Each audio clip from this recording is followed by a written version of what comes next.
Commercial Sedu from Coimbatore. இப்போ என்னென்னு பார்த்தீங்கன்னா ஜிஎஸ்டி டிபார்ட்மெண்ட்டில் ஸ்டேட்டு சென்ட்ரல் எல்லாருமே ஒரு ஆஃபீஸர்ஸ் வந்து ஆர்டர் போடுறாங்க. ஆர்டர் போட்டோங்கன்னா அதை எய்த்து அசஸ்ஸி வந்து அப்பீலேட் அத்தாரிட்டியை அப்ரோச் பண்ணலாம். அதுக்கு அவங்களுக்கு 3 months டைம் இருக்குது. ஆனால் என்ன பண்ணிடுறாங்கன்னா ஆஃபீஸர்ஸ் வந்து சில பேர் வந்து 3 monthsக்கு முன்னாலே எலக்ட்ரானிக் கேஷ் லெஜரை பிளாக் பண்ணுறாங்க, கிரெடிட் லெஜரை பிளாக் பண்ணுறாங்க. அப்படி பண்ணக்கூடாது அப்படின்னு சொல்லிட்டு பார்த்தீங்கன்னா செக்ஷன் 78 கிளியராக இருக்குது.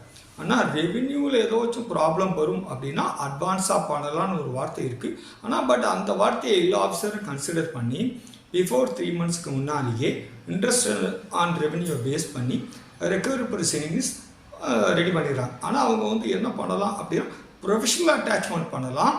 அது சப்போஸ் அவர் ஏமாற்றிடுவார், அவர் வந்து ஒரு பில் ட்ரேடர், இல்லை அவர் வந்து எவேஷன் நிறைய பண்ணுறவர், நிறைய அலிகேஷன் இருக்குன்னா பண்ணலாம். எல்லா கேஸுக்கும் பண்ணக்கூடாதுன்னு சொல்லி ஆனரபிள் ஹைகோர்ட் வந்து அருமையான ஜட்ஜ்மெண்ட் ஒன்று கொடுத்துருக்கு.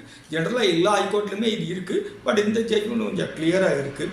SAP engineering versus state of உத்தரப்பிரதேஷ்ங்கிற ஜட்ஜ்மெண்ட்டில் அருமையாக சொல்லியிருக்காங்க.